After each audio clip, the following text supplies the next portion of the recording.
Panorama group, जो सोचता है वो करता है।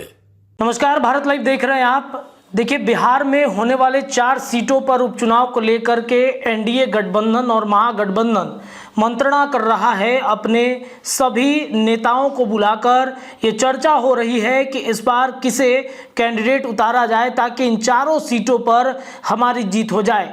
एनडीए गठबंधन की तरफ से सभी उम्मीदवार लगभग फाइनल हो चुके हैं। आज चूंकि नामांकन का सिलसिला शुरू हो चुका है, तो अभी तक फिलहाल कोई भी ऑफिशियली अनाउंसमेंट नहीं हो पाया है इन दलों की तरफ से कि किसका नामांकन चल रहा है।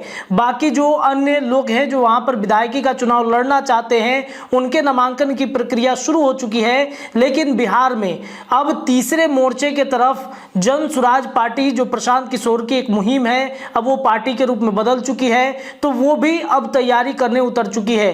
तरारी विधानसभा क्षेत्र पे एसके सिंह को उतारा गया है। पूर्व में लेफ्टिनेंट जनरल रहे हैं वो, उनके नाम का अनाउंसमेंट हो गया है। बाकी के जो 3 सीट हैं, कल यानी शनिवार को प्रशांत किशोर इसका अनाउंसमेंट कर देंगे।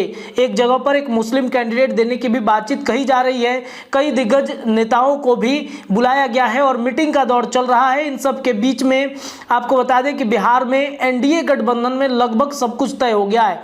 हमने अभी कुछ ही देर पहले संतोष सुमन, जो जीतन राम मांझी के पुत्र हैं, उनसे जब पूछा कि जो इमामगंज की सीट है जिस पर आपके पिता विधायक रहे हैं, उन सीट पर क्या होने वाला है, क्या आपके परिवार से ही कोई लड़ेगा।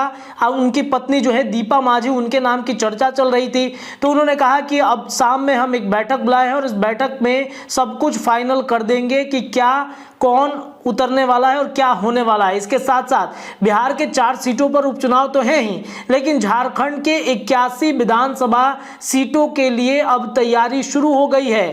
23 नवंबर को आपको बता दें कि वहां पर भी रिजल्ट आएगा। इसके अलावा आपको ये भी बताते चले कि नवंबर के महीने में झारखंड में विधानसभा का चुनाव है। इधर बिहार एनडीए से भी जनता दल यूनाइटेड, चिराग पासवान की पार्टी झारखंड में तैयारी करने उतर चुकी है। सीट बंटवारे को लेकर पिछले 72 घंटों से दिल्ली में हाई लेवल मीटिंग चल रही है। झारखंड में भी इसको लेकर मंत्रणा चल रहा है। इन सब के बीच में भारतीय जनता पार्टी ने सीटों का बंटवारा कर लिया है। जी हाँ, बीजेपी की तरफ से सीट बंटवारा कर लिया गया है और इसमें आपको बता दें कि भारतीय जनता पार्टी लगभग आधे से ज्यादा दर्जन पर चुनाव लड़ने की तैयारी कर चुका है। सीट बंटवारे में हेमंत बिस्वा शर्मा चूंकि बीजेपी के झारखंड के प्रभारी हैं और असम के मुख्यमंत्री भी हैं, तो वो कहीं ना कहीं अब तैयारी कर रहे हैं। इन सब के बीच में आपको बता दें कि जो सीट बंटवारे का फॉर्मूला हुआ है, इस सीट बंटवारे में लगभग तय हो चुका है कि कौन कहां से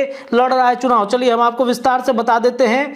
आपको बता दें कि लगभग 68 सीटों पर चुनाव भारतीय जनता पार्टी लड़ रही है, ये तय हो चुका है। इसके अलावा बाकी की जो सीटें हैं, जनता दल यूनाइटेड को यहां पर एक बड़ा झटका भी लगा है, क्योंकि 2 सीटें जनता दल यूनाइटेड के खाते में आई हैं। जबकि जो खीरू महतो थे, जो जदयू के प्रदेश अध्यक्ष है झारखंड के, उनके तरफ से 12 सीट का लिस्ट जो है नीतीश कुमार को भेजा गया था, लेकिन उसमें से 10 सीटें जो है वो कम हो गई हैं। मात्र 2 सीटों पर जनता दल यूनाइटेड लड़ेगी। आजसू चूंकि वहां पर सबसे मजबूत पार्टी है झारखंड में एनडीए गठबंधन के साथ, तो उसे मात्र 10 सीटें मिली हैं। इसके अलावा लोजपा, जो लोक जनशक्ति पार्टी रामविलास की पार्टी है, यानी चिराग पासवान की जो पार्टी है, उसकी कहीं ना कहीं लॉटरी लग गई है। क्योंकि पहले तो चर्चा ये थी कि चिराग पासवान को एक भी सीट नहीं मिलेगा, लेकिन उनकी लॉटरी लगती हुई यहां पर दिखी है। 1 सीट चिराग पासवान को मिला है। ये एक बड़ी जीत चिराग पासवान के लिए है, क्योंकि पहले तो एनडीए गठबंधन में ये चर्चा था कि चिराग पासवान को कोई भी सीट नहीं दिए जाने की बातचीत कही जा रही है, लेकिन 1 सीट अगर चिराग पासवान को मिला है तो उनके लिए एक बड़ी जीत मानी जाएगी। रही बात एनडीए गठबंधन में बिहार में उपेंद्र कुशवाहा की भी पार्टी है, इसके अलावा जीतन राम मांझी की भी पार्टी है और जीतन राम मांझी ने 10 सीटों की दावेदारी की थी। तो इन 2 गठबंधन के घटक दलों में से किसी भी व्यक्ति को सीट नहीं दिया गया है। क्या झारखंड में इन दोनों का समर्थन रहेगा या जीतन राम मांझी की पार्टी कुछ और चाहेगी? चूंकि हमने संतोष सुमन से जब इस बारे में पूछा, जब जानकारी ली, तो उन्होंने कहा कि आज के शाम में जो हम बैठक करेंगे उसमें सब कुछ तय कर देंगे कि झारखंड में क्या करना है। तो झारखंड में कहीं ना कहीं टेंशन जो है उपेंद्र कुशवाहा और जीतन राम मांझी की पार्टी की बढ़ चुकी है। और इन सीटों पर जो आजसू की लड़ने की चर्चा है, जो वहाँ पर जो दल है एनडीए गठबंधन में, उसमें आपको बता दें कि सिल्ली, रामगढ़, गोमिया, इंचागढ़, मांझू, जुसलिया, डुमरी, पाकुड़, लोहदरगा, मोहनपुर शामिल है। वही जनता दल यूनाइटेड में जमशेदपुर पश्चिम और तामड़ की सीट पर चुनाव लड़ी जाएगी। चतरा विधानसभा सीट से चिराग पासवान के नेतृत्व वाली लोजपा रामविलास की पार्टी जो लड़ेगी। 2 चरणों में मतदान होंगे, 13 और 23 नवंबर को। 23 नवंबर को नतीजे इसके आ जाएंगे। पहले चरण में राज्य के 43 विधानसभा सीट पर चुनाव होंगे, दूसरे चरण में 38 पर होंगे। तो इस तरीके से चिराग पासवान की पार्टी को झारखंड में बड़ी जीत मिली है, यानी कि सीटों के बंटवारे को लेकर के उनकी लॉटरी लगी है। एक सीट उनका फाइनल कर दिया गया है। रही बात जीतन राम मांझी की पार्टी और उपेंद्र कुशवाहा की पार्टी, तो ये अब इनकी पार्टी को कोई भी सीटें नहीं मिली हैं। हालांकि जीतन राम मांझी की पार्टी कह रही है कि शाम के वक्त में हम बैठक बुलाए हैं, बैठक के बाद सब कुछ स्पष्ट कर देंगे। क्या होता है इस पर हमारी निगाहें हैं। फिलहाल के लिए इतना ही। देखते रहिए भारत लाइव, आपको खबरें लगातार मिलेंगी। बहुत बहुत धन्यवाद। पनोरमा ग्रुप, जो सोचता है वो करता है।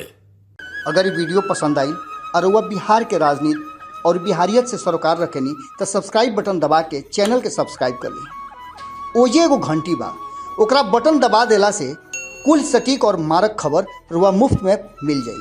अगर रुआ पत्रकारिता के हमनी के नया प्रयोग में सहयोग कर चाहतानी तो ज्वाइन बटन दबा दी। पेटीएम नंबर नोट कर ली 9386816700। धन्यवाद।